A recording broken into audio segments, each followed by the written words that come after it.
Hello guys! Welcome back to my channel. This is Apple, your Ilongga vlogger. For today's video, we're making the surprise money cake.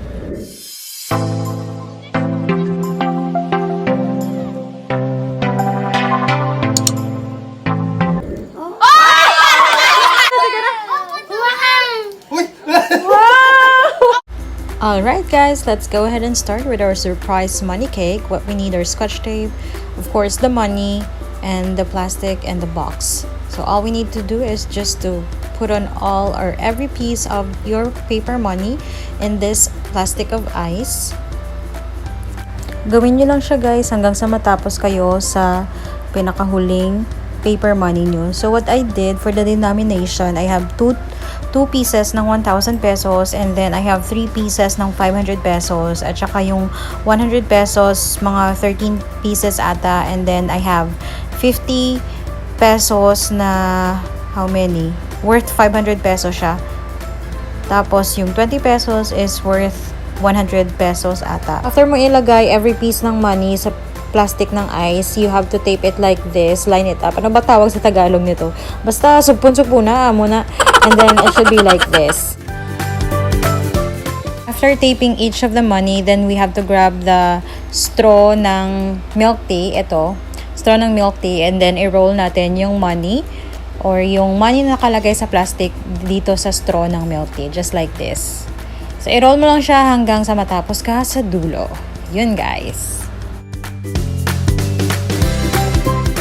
Now, next natin gagawin is to test kung fit ba sa box yung money natin. Actually, yung box is much bigger, so I have to cut it out para mag-fit siya sa cake mismo. Okay, next, ready na natin yung cake natin. Ito na siya guys, binili ko siya sa tinapayan and this is how it looks like. Pinalagyan ko lang ng lettering sa itaas na part and then i-measure natin yung box mismo. Kailangan medyo i-press mo siya dun sa cake para magkaroon siya ng line or para magkaroon siya ng marks para alam natin kung gaano kalaki yung isa-slice natin sa cake. And make sure that when we do our slicing, mag-ingat tayo para hindi masira yung cake. Tapos nating ma-slice yung cake, tanggalin lang yung part na na-slice natin and then using the barbecue stick, i-poke lang siya sa side ng cake, left or right side man yan, and then i-insert natin yung box natin ng money cake and then push lang natin hanggang lumabas yung other side ng stick sa dulo ng cake natin, katulad nito. Ayan guys, nasa loob na nung cake yung box. Ay, hindi ko pala nasabi na both sides ng box, nilagyan ko na siya ng butas para hindi mahirap i-poke yung barbecue stick sa ating cake. And then of course, using the top part ng cake na tinanggal natin kanina, yun yung magiging pang-cover natin din sa top ng box na ginamit natin. And then it's your choice na lang to decorate the top of the cake para hindi naman siya talagang obvious na binutasan natin siya or may something doon.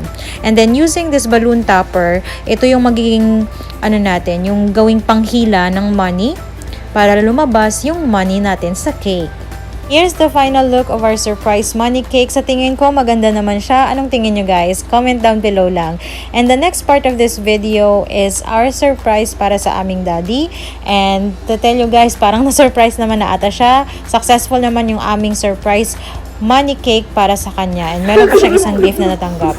So, keep on watching guys. Thank you so much. If you like this video, don't forget to click the like button and of course, subscribe on my channel as well by clicking the subscribe button below.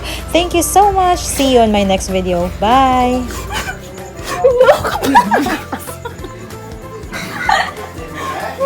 Sabi ko, boss, may birthday yan.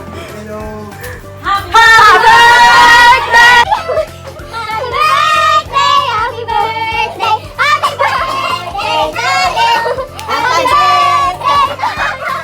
Happy birthday, Daddy! Happy birthday to you!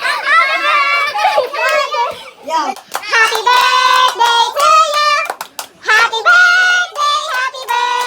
Happy birthday to you! Happy birthday to you!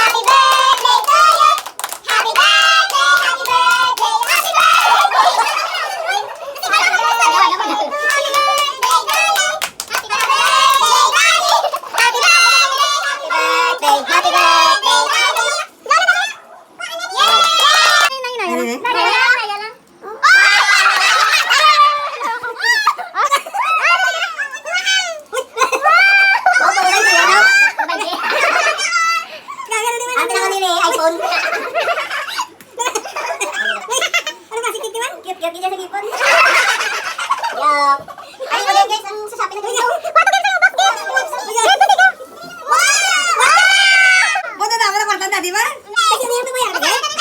Basta na dog. Agosto, Dioso. Kung gatuloy ka nanalo ka sa Shopee. I love you. Ano ba sa?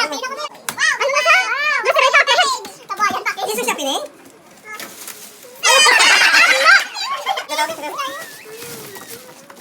iPhone na daw?